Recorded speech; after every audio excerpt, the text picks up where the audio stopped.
Y vamos a leer la Biblia en el libro del Apocalipsis, ahí donde estamos en nuestro estudio, y vamos a leer el capítulo 11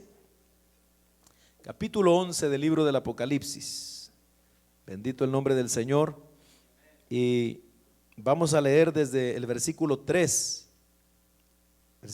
en adelante. Dice un fuerte amén cuando ya esté por ahí. Gloria al Señor. Amén, para que podamos, hermano, comenzar. Apocalipsis capítulo 11, versículo 3. Gloria al Señor.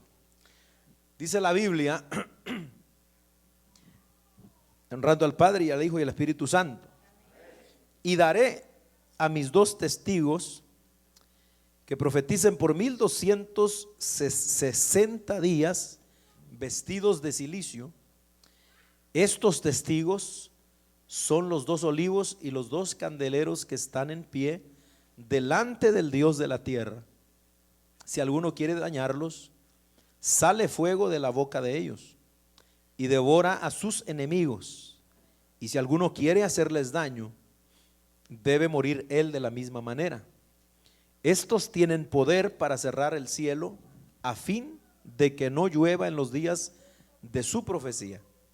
Y tienen poder sobre las aguas para convertirlas en sangre y para herir la tierra con toda plaga cuantas veces quieran. Cuando hayan acabado su testimonio, la bestia que sube del abismo hará guerra contra ellos y los matará. Hasta ahí vamos a dejar, hermano. Después vamos a mirar un poquito más. Padre, te damos gracias en el nombre de Jesús de Nazaret por tu misericordia. Señor amado, glorifíquese en esta tarde. Le pedimos de su guianza, de la sabiduría del cielo, para que podamos recibir y podamos atender tu palabra. En el nombre de Jesús te lo pedimos. Amén y amén. Gloria a Dios. Tome su lugar, hermanos. Gloria al Señor, aleluya. Pues vamos, hermanos, avanzando poco a poco en el libro. Ya pues a esta altura hemos visto bastante de lo que serán estos acontecimientos que estamos analizando en el libro. Y bueno, que a esta altura de donde vamos, ya nosotros entendemos que se estarán desarrollando ese tiempo que la Biblia le llama el tiempo o el periodo de la gran tribulación. ¿De dónde viene esto? Bueno, acuérdese, volvemos a recordar esto, Mateo 24, donde el Señor está profetizando.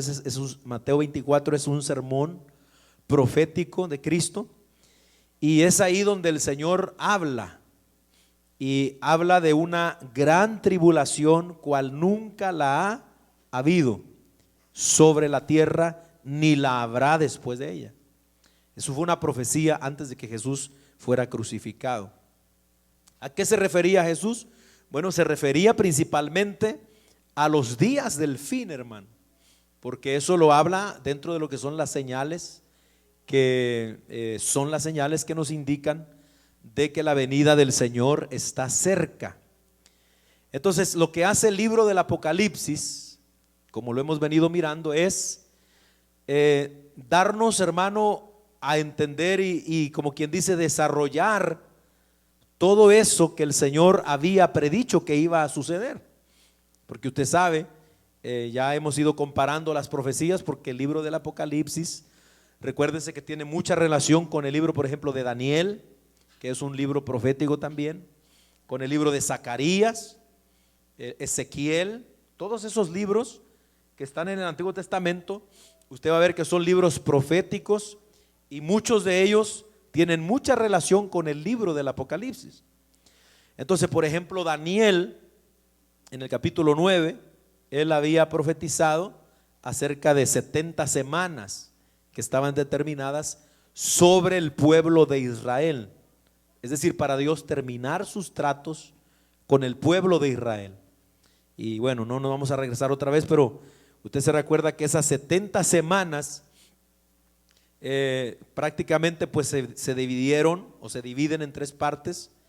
¿verdad? Y son 70 semanas de años, amén, que vendrían haciendo 490 años en total, desde que Daniel profetiza eso, y cuando empieza a cumplirse esa profecía de Daniel, más adelantito, cuando ya Israel sale de Babilonia o del cautiverio, amén, y entonces empieza a construirse otra vez Jerusalén.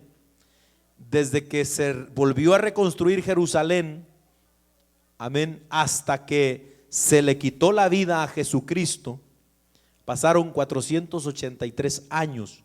Y no nos vamos a regresar, vuelvo a insistir, pero ya vimos eso, que eso es algo, hermano, que digamos cronológicamente fue algo perfecto y maravilloso. Y por supuesto, ¿verdad?, una confirmación de que la palabra de Dios es la realidad, la verdad. Ahora, hasta ahí, hasta que Cristo murió, ¿qué pasó? Bueno, se cumplieron 69 semanas, pero eran 70, las que habla Daniel 9, 24 en adelante. Entonces faltaría una semana más, porque después Daniel dice, y por otra semana, dice el verso 27 de Daniel 9, confirmará el pacto, y el príncipe que ha de venir hará un pacto con Israel. Y bueno, entonces quiere decir que viene otra semana de 7 años, y nosotros ya identificamos por la Biblia que esa semana que falta sería la semana de 7 años que conforma lo que se llama la gran tribulación, que ya vimos también que va a ser un periodo de 7 años, 7 años que va a venir aquí sobre la tierra. Amén. Entonces estamos ahí, ya hemos visto cómo se abrieron los sellos, ¿verdad? Empezaron a derramarse los juicios de Dios sobre la tierra. Amén. Y hemos visto ya que se han cumplido, hermano, hemos ya visto ya que se han abierto esos sellos. Acuérdese esto, estamos hablando eventos que van a acontecer en un futuro. Y dicho sea de paso, acuérdese que hay quienes piensan que el Apocalipsis pues ya se cumplió, es un libro histórico y que ya no hay nada que esperar. Pero como hemos venido observando, no hay nada en la historia que haya sucedido ya que se compare con lo que estamos estudiando a partir del capítulo 6 hasta donde vamos ahorita. ¿Qué pasó a partir del capítulo 6? Se abrió el primer sello. Cuando se abrió el primer sello, entonces, hermano, sale, ¿verdad?, el caballo blanco, después sale el caballo rojo, el caballo negro, el caballo amarillo, los 4 primeros sellos, y ya los estudiamos. Amén. Entonces estamos entrando al periodo de la gran tribulación, después de que llegamos al 6º sello. Al llegar al 7º, en el capítulo 8, entonces ese 7º sello abre o desencadena otra serie de juicios que son en los que estamos. ¿Cuáles son esos juicios? Las 7 trompetas. Ahora bien, ya hemos visto 6 trompetas, ya vimos 6.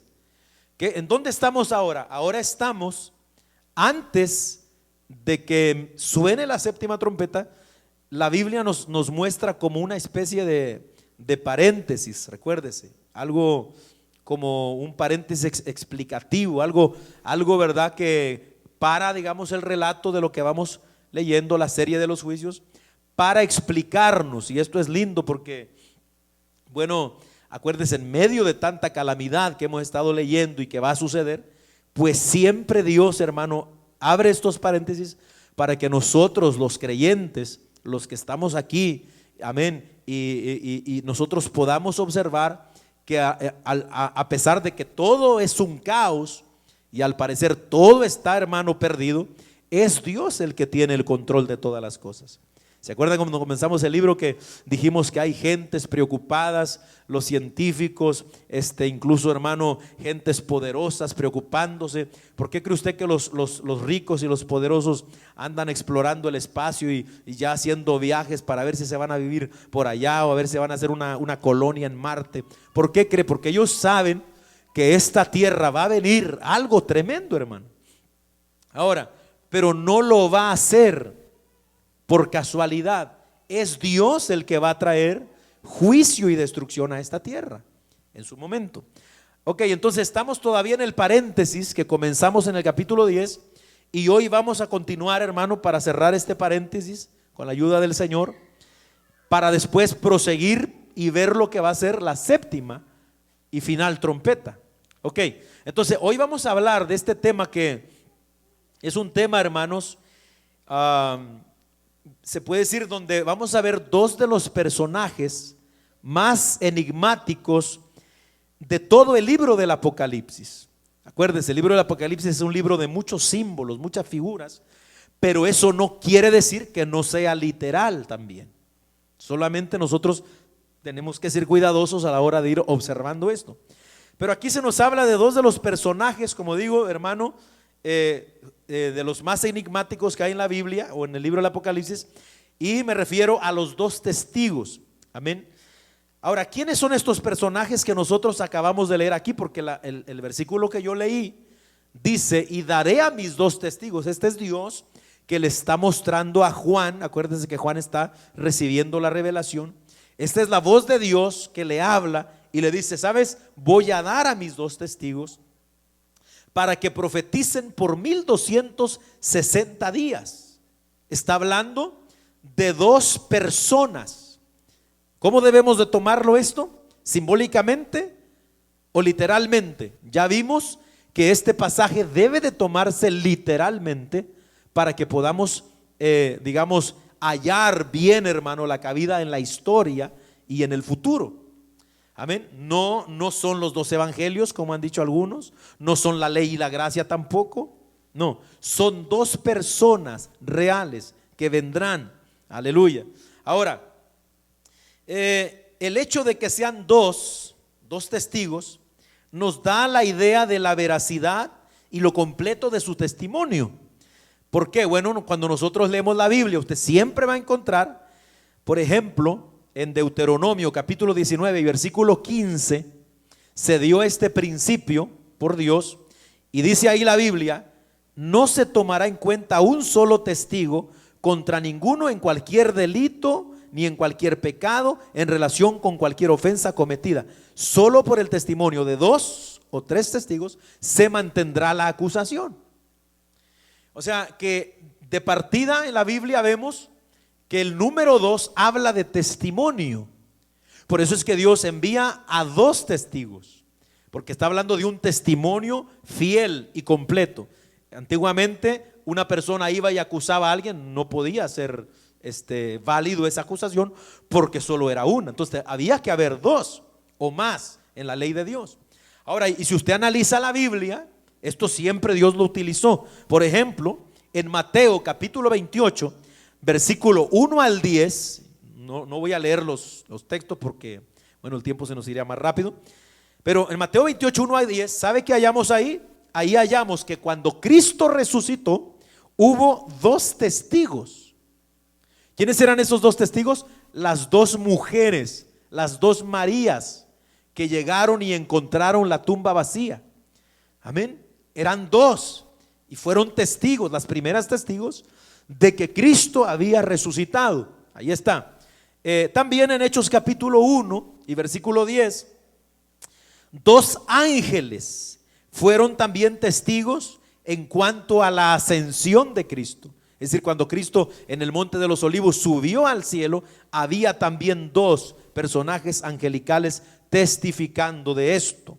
Amén. Y también en Lucas capítulo 10 versículo 1 hallamos que cuando Jesús envió a sus discípulos, ¿se acuerda que envió a 70 discípulos? ¿Cómo los envió? De dos en dos. Ahora, nada es por casualidad, hermano. Nada es por casualidad. Amén. Entonces, este número es el número de testimonio, así como el número 3 el número de la Trinidad, o el número 4 el número de la tierra. Amén. El número 7 el número de la perfección, el número de Dios. Entonces, por eso es que son dos testigos. Ahora, estos hombres vendrán, dice la Biblia, vestidos de cilicio, lo cual nos deja ver el contexto en el que ellos serán anunciadores del mensaje divino, ya que como vemos nosotros en la Biblia, hermanos, pues el cilicio era prácticamente una representación de aflicción, de amargura, de grande aprieto. Y estas cosas, por supuesto, estarán presentes en la gran tribulación. Usted puede leer muchos pasajes en la Biblia, como Génesis 37, 34, donde Jacob se vistió de cilicio porque se sentía tan afligido. O Segundo de Reyes 19, cuando Ezequías tuvo una confrontación con un ejército fuerte, se vestían de cilicio para mostrar su aflicción. La ropa de cilicio era como una tela áspera, hecha mayormente de pelo de cabra, muy incómoda, y se ponía por encima de la ropa o debajo de la ropa, encima de la piel. O sea, eran de estas dos maneras que se usaban, pero cualquier persona que miraban con una ropa así, ya sabían, este pobre, algo le está pasando tan duro que mira cómo está.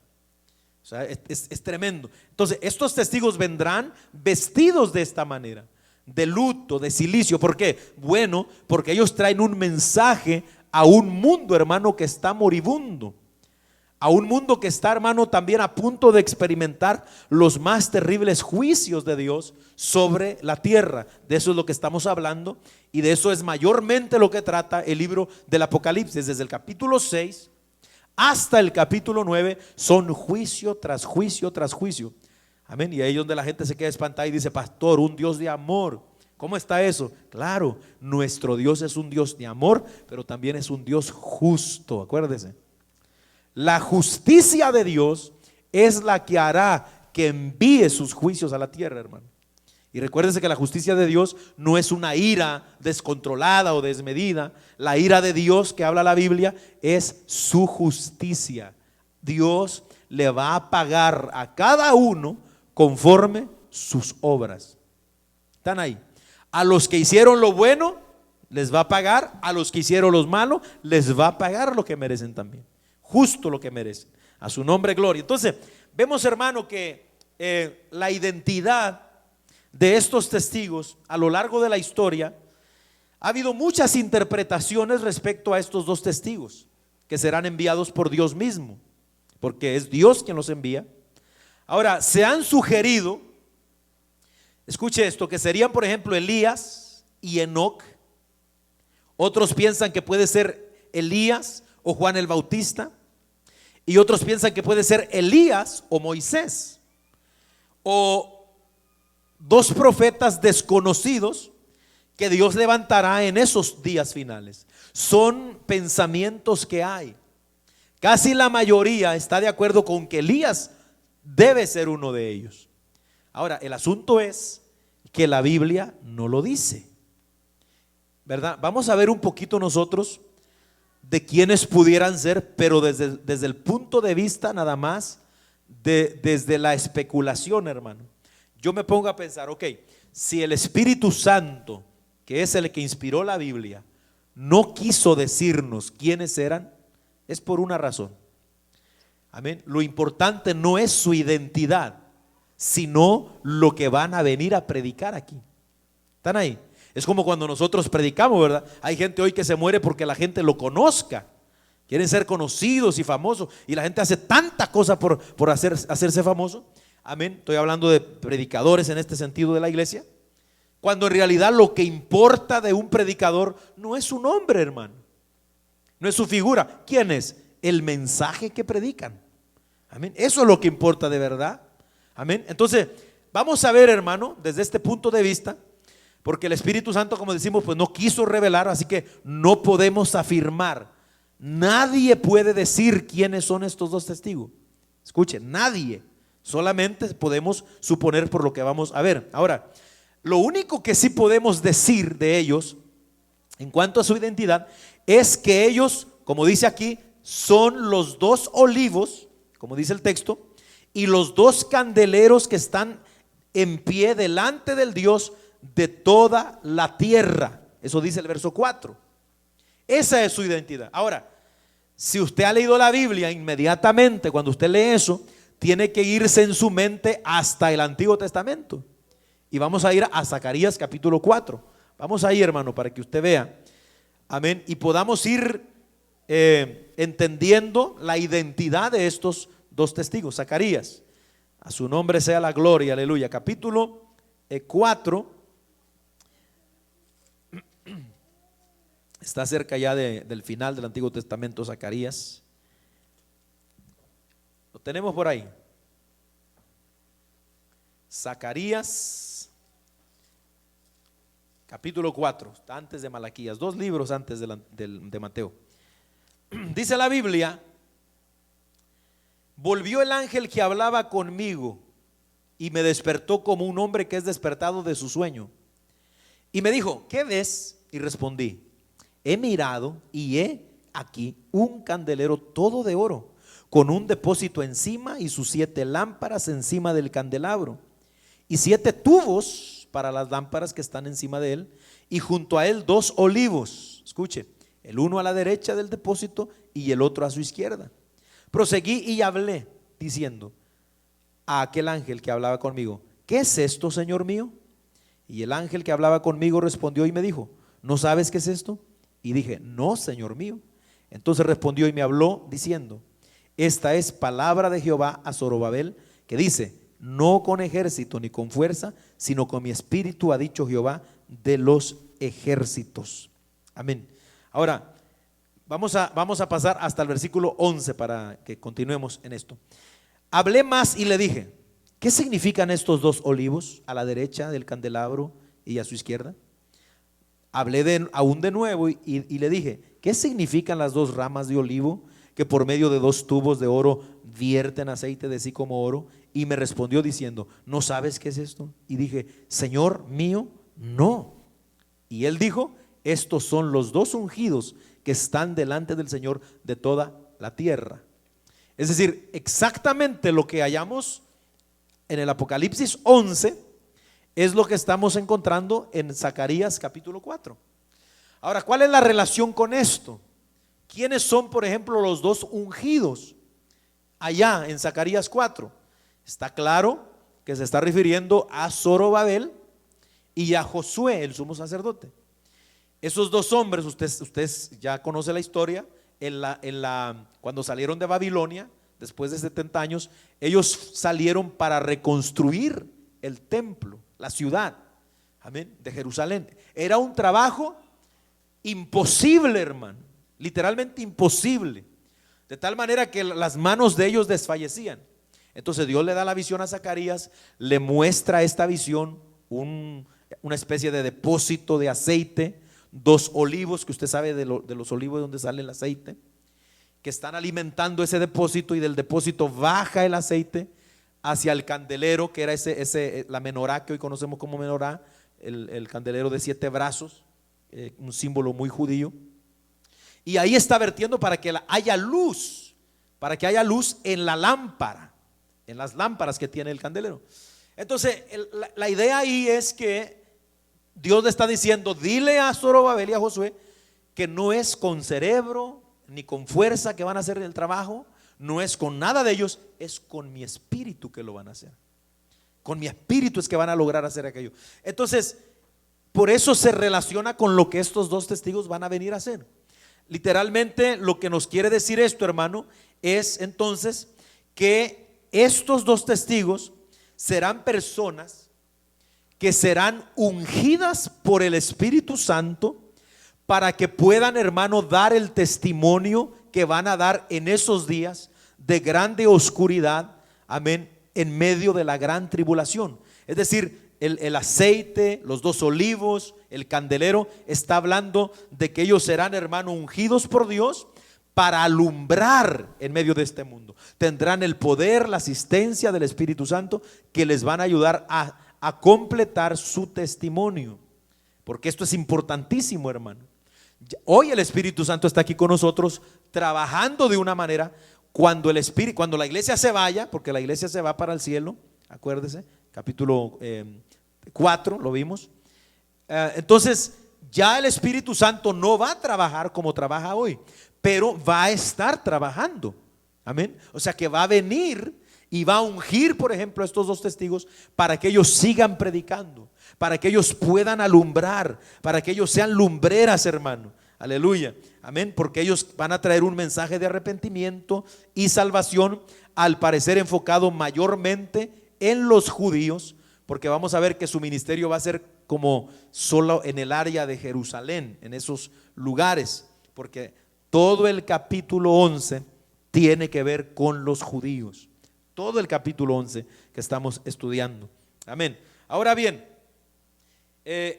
eso es lo único que podemos decir de su identidad. Son los dos ungidos, son los dos personas que van a ser llenas del Espíritu Santo para hacer ese trabajo, pero podemos, hermano, tomar una posición no dogmática, es decir, no podemos afirmarlo, pero sí podemos suponer, ¿verdad? ¿Quiénes serían los más probables de entre todos los que se piensan? Enoc y Elías, los primeros, ¿verdad? Hay quienes piensan que puede ser uno Enoc, el otro Elías. Y quienes opinan esto, bueno, ellos dicen que puede ser así debido al hecho de que Enoc y Elías son los únicos dos seres humanos que no han muerto, según la historia bíblica, ¿verdad? ¿Usted se acuerda?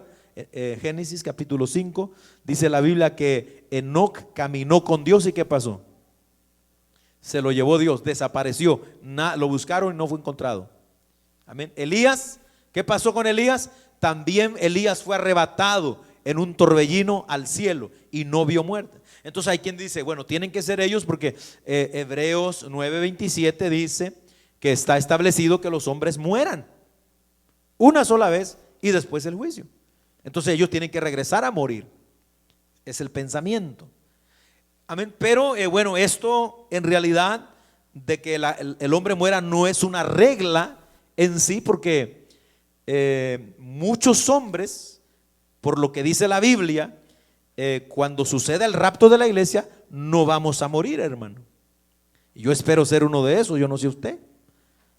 Si quiere estar en el cementerio cuando Cristo venga o quiere estar vivito todavía, ¿verdad? O sea, cuando Cristo venga por la iglesia, los muertos van a resucitar, pero los que estemos vivos seremos transformados.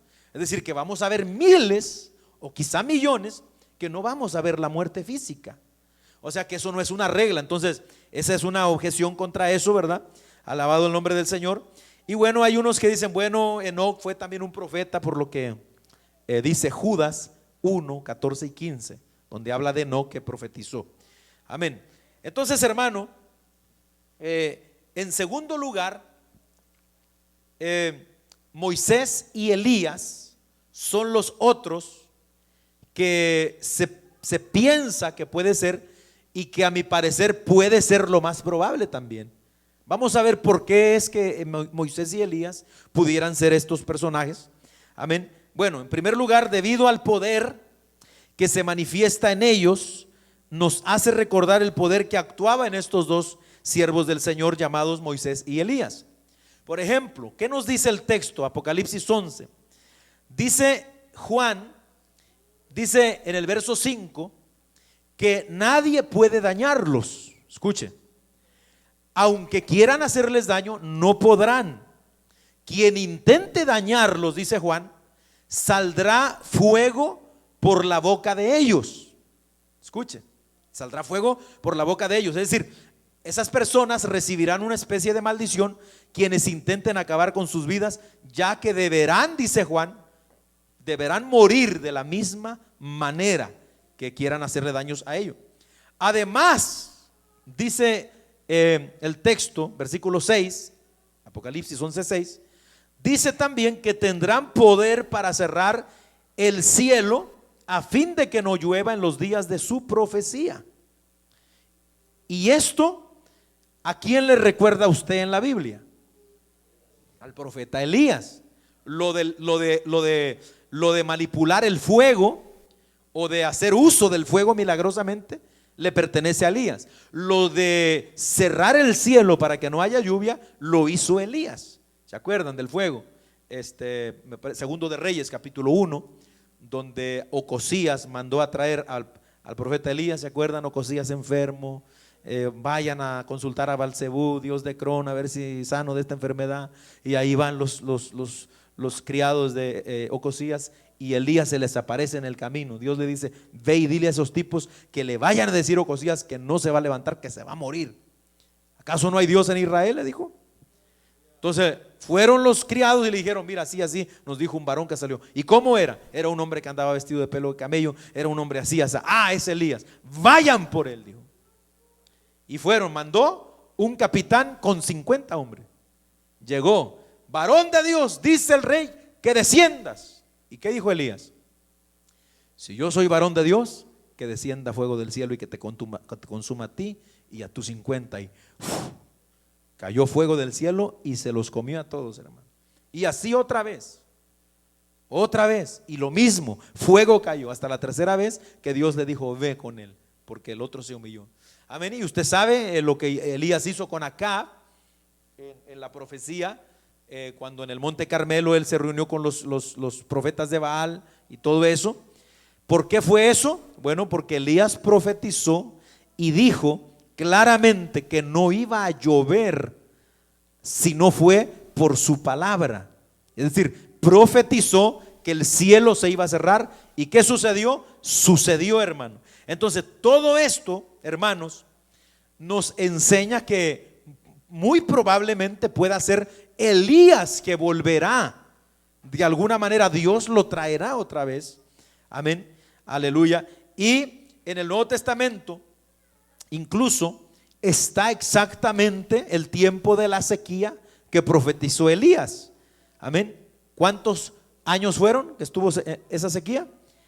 Según Santiago 5, 17 y 18, dice que Elías oró y no llovió por 3 años y 6 meses. ¿Cuánto tiempo van a profetizar los dos testigos? 42 meses, 1260 días, que es igual a 42 meses y que es igual a 3 años y medio. Acuérdense, o sea, todos estos números van relacionados: 42 meses, 1260 días y 3 años y medio, o tiempo, tiempos y la mitad de un tiempo. Todos quieren decir 3 años y medio. Entonces todo esto se acomoda perfectamente para pensar que uno de estos es el profeta Elías. Ahora también los judíos, por ejemplo, y hasta el día de hoy, sostienen de que antes de que venga el Mesías tiene que venir Elías. Literalmente los judíos creen eso. Ahora hay digamos, los que dicen que no puede ser Elías porque Elías ya vino. Ellos se basan, por ejemplo, en lo que Juan el Bautista dijo en Juan 1:21, porque usted sabe que cuando el Señor Jesucristo empezó a predicar, Jesucristo le dijo a sus discípulos que el Elías que había de venir era Juan el Bautista, ¿verdad? Era Juan el Bautista. Entonces, incluso cuando le fueron a preguntar a Juan en San Juan 1:21, ¿eres tú el profeta, Juan? ¿Eres tú Elías? ¿Qué dijo Juan? No soy, dijo, yo no soy. Entonces prácticamente dicen, bueno, por eso Elías tiene que venir después, porque Juan no era en realidad ese Elías. Amén. Y bueno, hermano, esos son pensamientos, ¿verdad? Sin embargo, cuando nosotros leemos, hermano, profecías, por ejemplo, como la que encontramos en Malaquías capítulo 4, donde el profeta Malaquías dice que Dios enviará al profeta Elías antes de que venga el día grande y terrible de Jehová. Amén. Pues está hablando de la segunda venida de Cristo.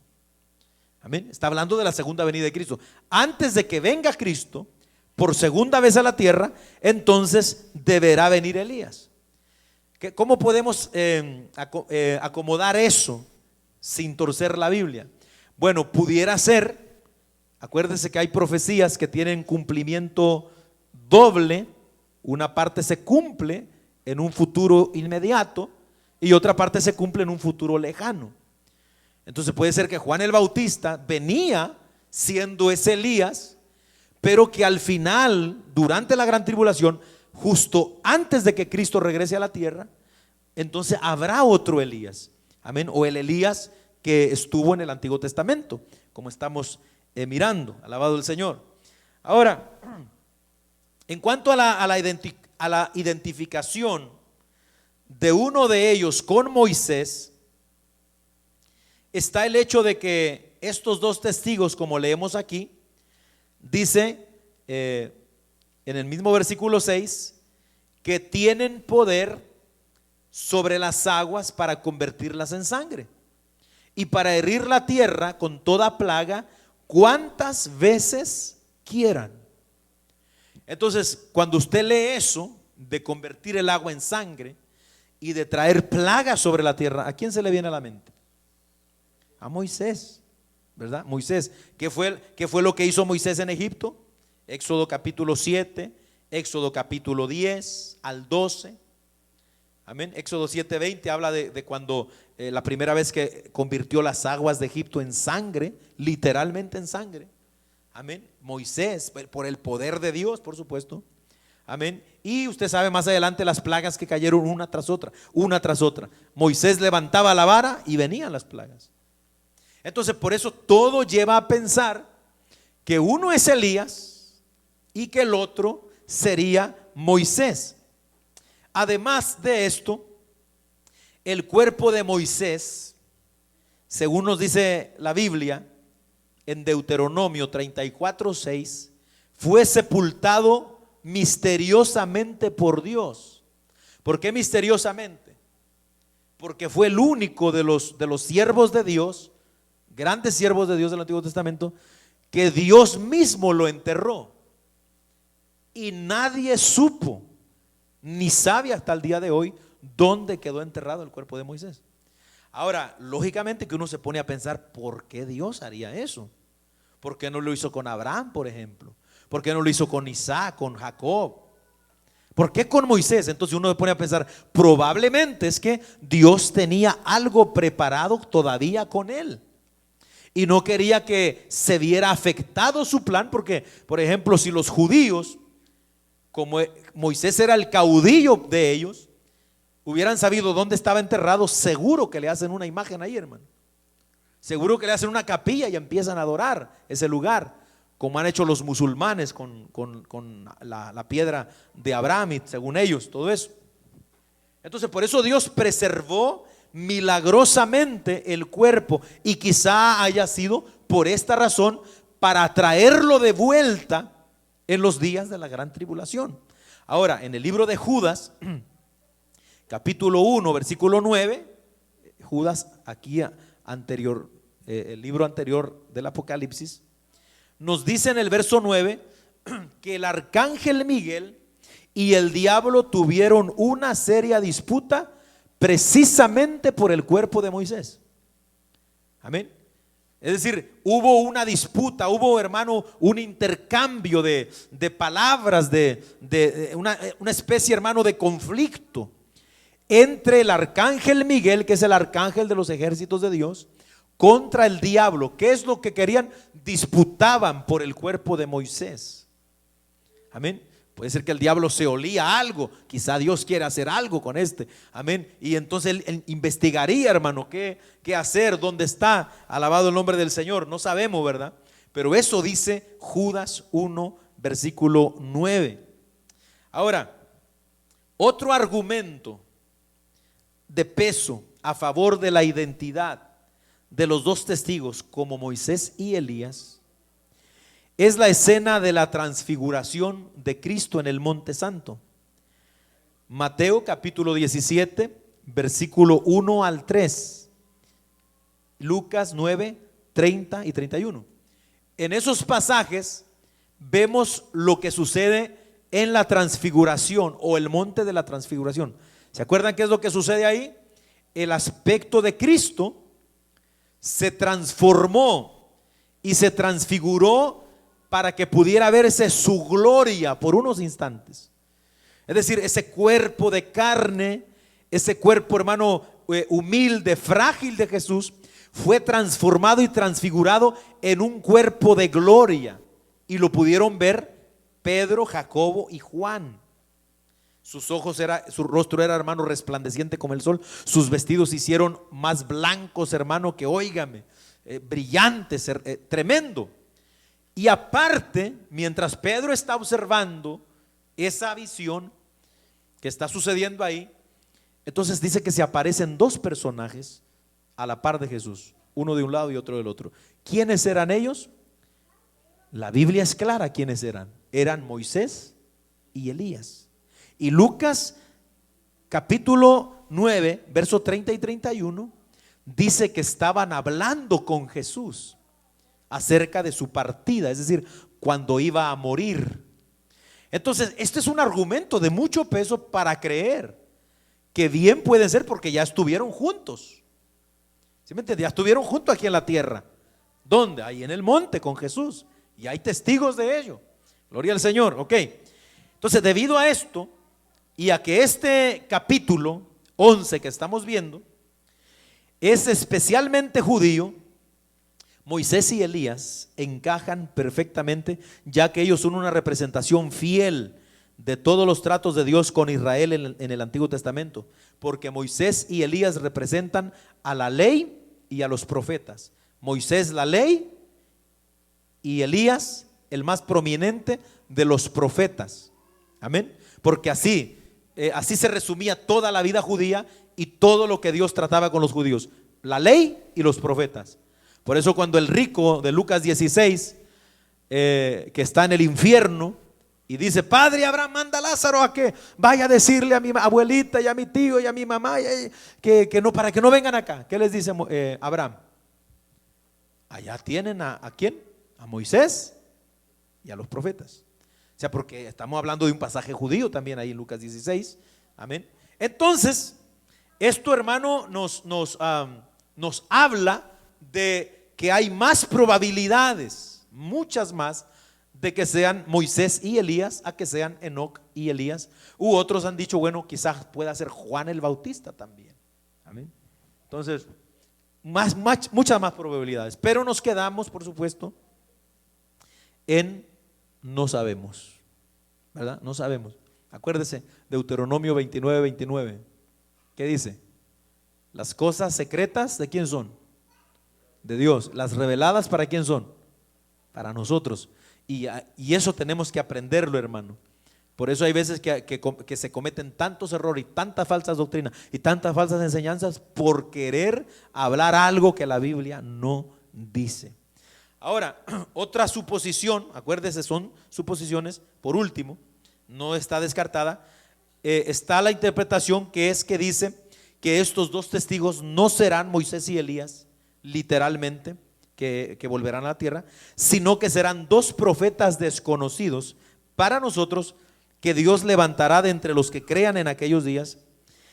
Y bueno, esto puede ser una posibilidad también, porque Dios puede usar gente común y corriente y dotarlos con el mismo poder y el mismo espíritu que tenían Elías y Moisés, ¿sí o no? Dios lo puede hacer fácilmente. Amén.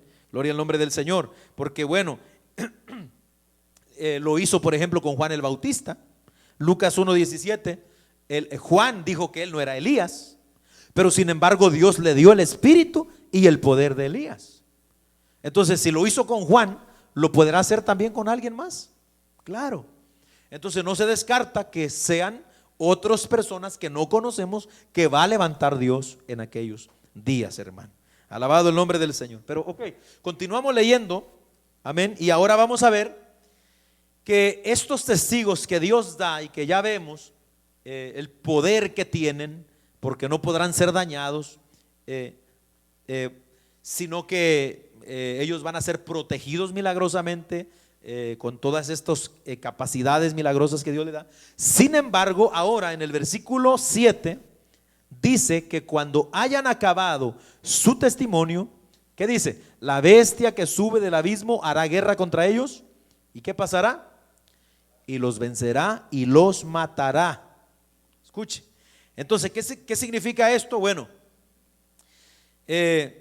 estos dos testigos serán poderosos, como dijimos, y protegidos de todo daño, pero solo hasta que haya acabado su testimonio. Solo hasta ahí. Me gustó, mientras estaba buscando, ¿verdad?, un comentario de alguien que escribió y dijo que todos los hombres que Dios llama, hermanos, a un ministerio son inmortales. inmortales. Son, hermano, poderosos e inmortales mientras desarrollan su ministerio. El día que su ministerio se termine, ahí dejan de ser inmortales. Amén. O sea que, por ejemplo, yo, que Dios me llamó a pastorear, soy inmortal. Mire cómo me están mirando. ¿Qué quiero decir con eso? Ok, yo no me voy a morir hasta que Dios diga. ¿Sí me entiende? O sea, puede haber gente, así como ha pasado con tantos hermanos, tantos predicadores, que literalmente les han querido matar para acabar con ellos por el mensaje que predican.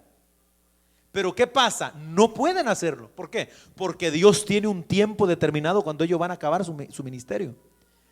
Así es lo mismo que dice hermano Oscar cuando sale para El Salvador, cuando va a Honduras, cuando anda en México, amén, y cuando ve toda esa violencia en el camino. No le digo que allá por Tabasco iban ellos en una troca y encontraron unos cuerpos patas arriba ahí, hermano, y amarrados de esos balaceados. Y ellos andan en todos esos caminos. Ahora, ¿pero qué dice el pastor? Bueno, Dios nos ha enviado a hacer este trabajo y Él nos va a guardar. Y si llegó el momento, pues ahí vamos a quedar. Eso es así. Entonces, estos dos testigos son poderosos. Nadie puede tocarlos hasta que hayan cumplido, hasta que hayan acabado su testimonio. ¿Están ahí, hermano? Aleluya. La Biblia nos da ejemplo de ello. Por ejemplo, con el ministerio de Juan el Bautista. ¿Cuándo se fue para abajo Juan el Bautista? ¿Cuando quiso matarlo la señora llamada Herodías?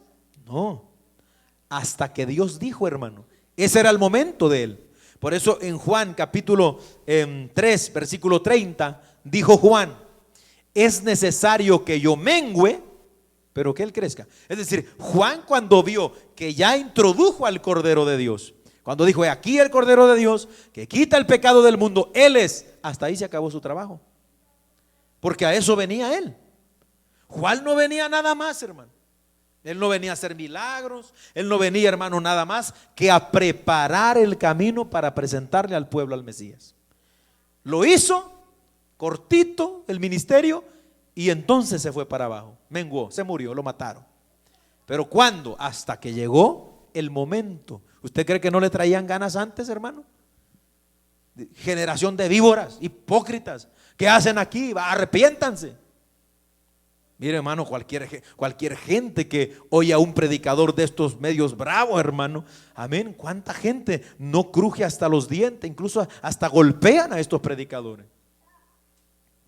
¿Por qué? Porque el mensaje es fuerte, es duro, pero sabe, no pueden dañarlos hasta que llega el momento en que Dios dice, hermano, a su nombre sea la gloria. Lo mismo sucedió también, hermanos, con Cristo Jesús, quien no pudo ser cortado hasta que llegara la hora. Juan 7:30, Juan 8:20, son pasajes que nos dicen que trataban de matar al Señor. ¿Se acuerdan cuando lo arrinconaban y querían tirarlo por el precipicio? Y se escapaba, se escabullía, se iba en medio de ellos. ¿Qué es eso? Dice la Biblia, aún no había llegado su hora. Aunque lo quisieran matar, no iban a poder. Pero ¿qué pasó cuando llegó la hora? Ahí lo agarraron, lo golpearon y lo llevaron y lo mataron.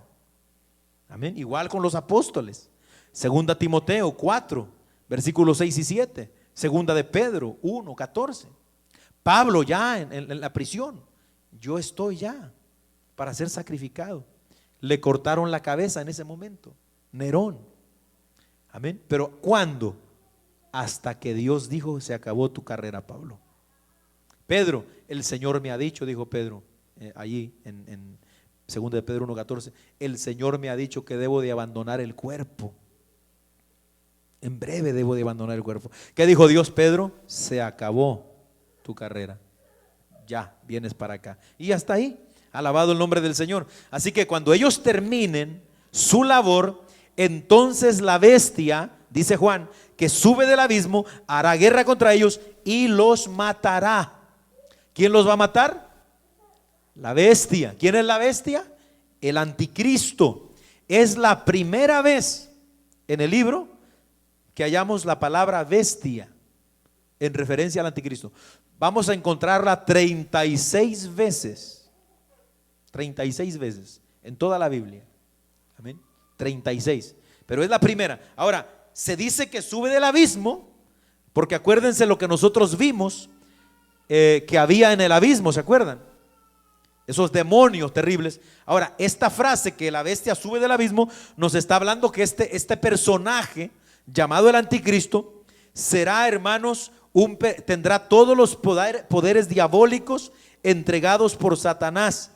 Esta es la bestia descrita en Daniel 7:8. ¿Cuál bestia describió Daniel en 7:8? Esta bestia es la que hablará grandes blasfemias y hará guerra contra los santos y los vencerá, dice Daniel 7:8 y verso 21 también. Amén. O sea, imagínense, desde allá, más de 600 años antes de Cristo, amén, 2600 años hasta ahorita, profetizó Daniel, y va a suceder en un futuro, hermano. ¿Cuándo va a suceder todo esto? En la gran tribulación. Ahora, dice, la bestia los matará a estos dos testigos, y la muerte será una muerte violenta y cruel, porque va a ser guerra contra ellos. La palabra guerra puede referirse no a una guerra de ejército, porque no es lo que vemos aquí, sino a el odio y coraje que el anticristo tendrá contra estos personajes. O sea, ellos provocarán un odio, hermanos, odio terrible a todos los que escuchen su mensaje. Recuérdese, una de las características de la palabra verdadera de Dios es que va a incomodar nuestros corazones siempre. Por eso es que la mayoría de la gente hoy, hermano, siempre anda buscando un evangelio, hermano, light, un evangelio donde no le hablen muy golpeado, un evangelio, hermano, donde todo sea color de rosa, donde lo traten de papi, de mami, amén, donde la gente se sienta a gusto. Eso, hermano querido, es una señal de que un evangelio no sirve. La palabra de Dios nos va a incomodar, hermano.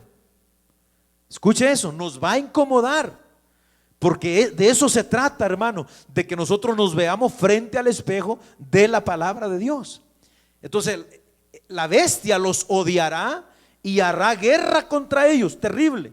Alabado el nombre del Señor. Ahora, una vez que se dé muerte a estos profetas, Juan ve que sus cadáveres, escuche lo que dice el versículo 8, y sus cadáveres estarán en la plaza de la grande ciudad, que en sentido espiritual se llama Sodoma y Egipto, donde también nuestro Señor fue crucificado.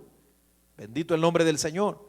Entonces imagínense aquí, los dos testigos, al ser muertos de una forma muy violenta, llevarán sus cadáveres a la plaza de la gran ciudad, que obviamente se está refiriendo a Jerusalén, porque también dice ahí que en sentido espiritual se llama Sodoma y Egipto. Y luego añade, donde nuestro Señor fue crucificado. ¿Dónde fue crucificado Cristo? En Jerusalén. O sea, está claro, van a estar en la plaza y los van a colocar allí, amados hermanos. Ahora, esto por supuesto es, hermano, una muestra del desprecio y la crueldad que tanto la bestia como los moradores de la tierra le tendrán a estos dos siervos de Dios. Amén. Porque no hay cosa más ignominiosa, más, hermano, cruel y profanadora que dejar los cadáveres así al descubierto, mayormente en un contexto judío. Por eso Deuteronomio 21:23, amén, antiguamente cuando se morían en el pueblo de Dios los judíos, había que enterrarlos el mismo día. Dejar un cuerpo así a la deriva para que se lo tragaran los perros o las aves del cielo o se pudrieran a la vista de todos, eso era algo, hermano, vergonzosísimo, amén, para las familias de esas personas, hermano, algo cruel, amén, contra la memoria de esas gentes. Pero esto es lo que van a hacer con ellos, los van a exponer allí públicamente. Alabado el Señor. Entonces, hermano, no solo la bestia tendrá odio y aberración contra los dos testigos de Dios, sino que gentes de todos los pueblos, escuche lo que dice, amén, el versículo 9, seguimos, y los de los pueblos, tribus, lenguas y naciones verán sus cadáveres por 3 días y medio y no permitirán que sean sepultados, y los moradores de la tierra, verso 10, se regocijarán y se alegrarán y se enviarán regalos unos a otros, porque estos dos profetas habían atormentado a los moradores de la tierra. Oiga eso, hermano. Entonces, no solo la bestia tiene odio, todos los moradores de la tierra lo sentirán también, debido a que ellos verán sus cadáveres y, oiga, no permitirán que sean enterrados. Amén. Entonces, los cuerpos muertos, masacrados, profanados de estos dos hombres de Dios serán expuestos a la intemperie a manera, yo diría, una especie de trofeo, hermano. Los matamos, por fin. Bendito el nombre del Señor. Imagínese usted ese espectáculo, hermano, macabro ahí. Y la gente celebrando. Escuche, mire, pasajes como esto eran causa de burla hace algunas décadas atrás, porque la gente decía en los 60, en 50, 60 o incluso más atrás, que esto era mentira. ¿Cómo es posible que todo el mundo vaya a ver un evento como este? Así. Ahora, ¿habrá duda alguna de que se puede hoy, hermano? ¿Habrá duda alguna de que un evento así pueda suceder de esta manera, tal y como lo dice aquí? No hay ninguna duda. Ahora, 50 años atrás, 40 años atrás, la gente decía, esto es mentira. ¿Cómo es posible? Porque no existían los satélites, porque no existía Facebook, porque no existía la televisión. Pero dígame usted ahora, no, mire, para muestra un botón, hermano Esteban, hermano Miguel, cuando nosotros estamos en la radio, hay gentes que nos han saludado desde África, hermano. Desde África. Y yo digo, bueno, ¿y qué andan haciendo estos hispanos en África? Digo, ojalá que anden predicando, ¿va? Pero desde allá. Y nosotros estamos acá en Texas, hermano. Ahora, ¿qué quiere decir esto?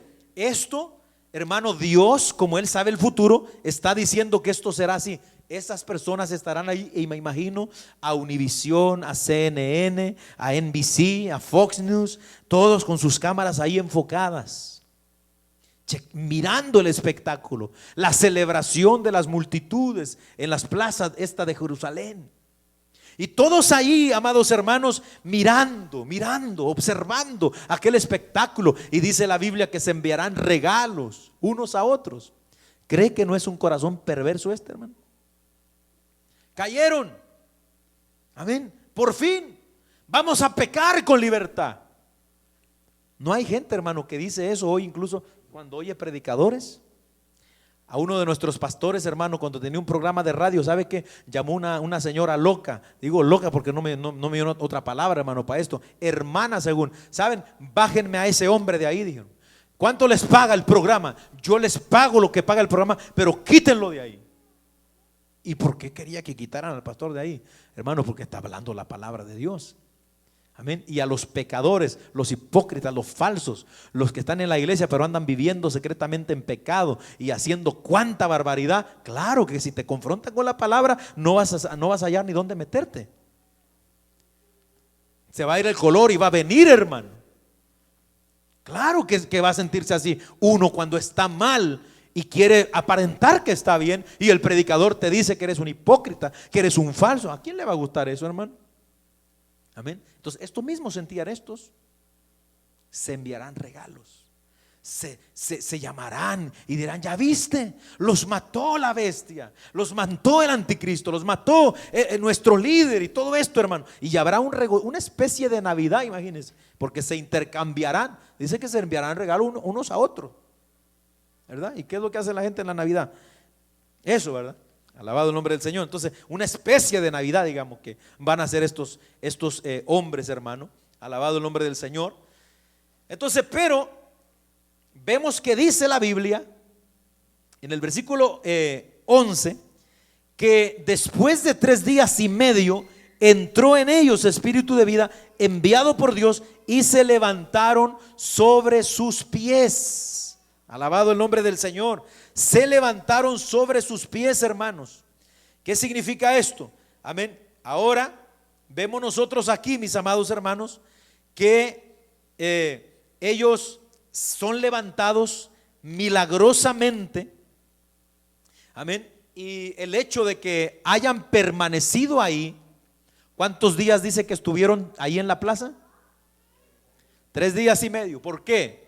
Amén. Bueno, creo, hermano, que esto es algo que nos indica que no habrá ninguna duda de que ellos estaban muertos de verdad. Muertos. Porque después de 3 días, hermano, ya el cuerpo está empezando a descomponerse. Después de 3 días, esto es algo similar con lo que pasó con Lázaro, ¿se acuerda? Jesús esperó hasta el 4.º día.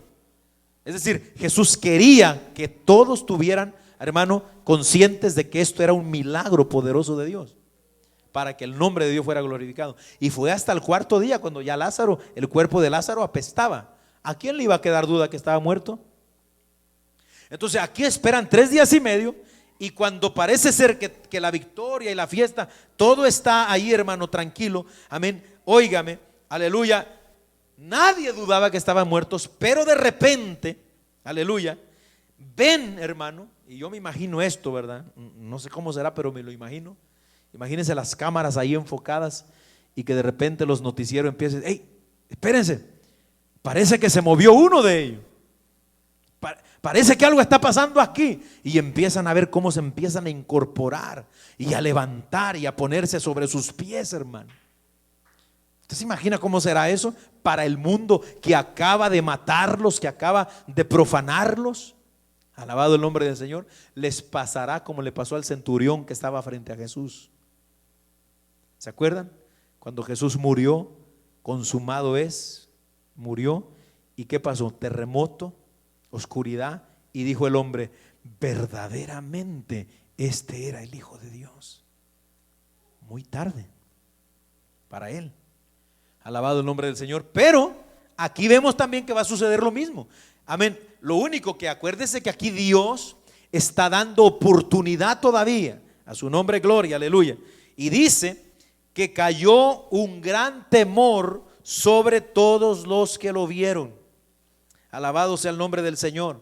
¿Y qué sucedió? Seguimos leyendo, hermano, para terminar. Gloria al nombre del Señor. Verso 12.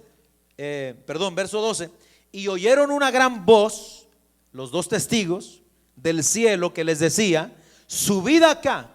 Y subieron al cielo en una nube, y sus enemigos los vieron. Escuche, especialmente sus enemigos los vieron, que subieron en una nube al cielo. Ellos oyeron la voz de Dios. En el texto griego original dice: subieron en la nube. No dice una nube, sino en la nube, lo cual nos puede hacer pensar que esto es la chequina o la gloria de Dios que se miraba allá, hermano, en el tabernáculo, en la que ellos serán levantados, como dice Éxodo capítulo 40. Alabado el nombre del Señor. Ahora todo el mundo lo verá, hermano, todo el mundo, pero especialmente, como decimos, sus enemigos. Ahora, verso 13. En aquella hora hubo un gran terremoto, y la 10ª parte de la ciudad se derrumbó, y por el terremoto murieron en número de 7,000 hombres, y los demás se aterrorizaron y dieron gloria al Dios del cielo. Ahora, Juan, por último, aquí indica que después de que los testigos resucitan y son llevados al cielo, sucede un gran terremoto o un megaterremoto donde mueren 7,000 hombres. Amén.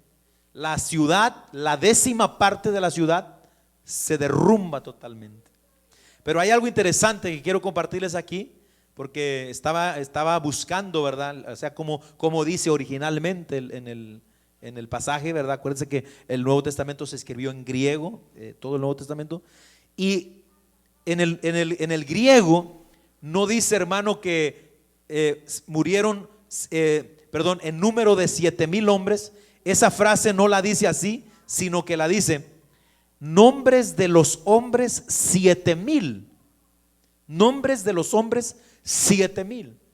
Ahora, esto ha llevado a pensar a muchos comentaristas bíblicos que lo que se está diciendo aquí es que estos 7,000 hombres que murieron no fueron cualquier hombre, sino que fueron de los altos funcionarios que se reunirán de todo el mundo y que estarán, hermano, digamos, en acuerdo con el anticristo, y que estarán junto con su gobierno y de los más cercanos, hombres de renombre.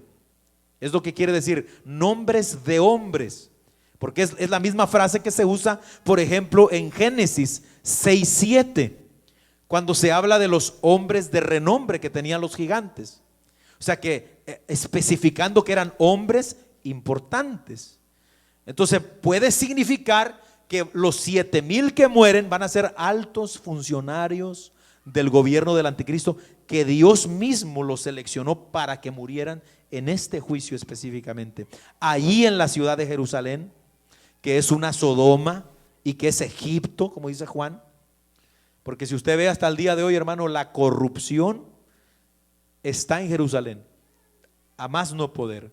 Uno de las sedes principales de los desfiles del orgullo gay, que yo no sé qué tenga de orgullo, ¿dónde cree que es? Jerusalén, hermano, Jerusalén. Entonces por eso es que va a venir un juicio terrible, amén. Y bueno, por último el verso 14, el segundo ay pasó, he aquí, el tercer ay viene pronto. Ahí le vamos a dejar hoy, hermano, alabado el nombre del Señor, un anuncio de que hasta aquí, amén, que se consuma el segundo ay, que se refería a la sexta trompeta, y el tercer ay, que es la séptima, viene pronto, y es lo que vamos a ver el próximo martes con la ayuda del Señor, hermano. Así que ahí le vamos a dejar en esta noche. Vamos a estar, ¿verdad?, sobre nuestros pies. Sea el nombre del Señor glorificado, aleluya, amén. Y vamos a darle gracias a Dios en esta noche y vamos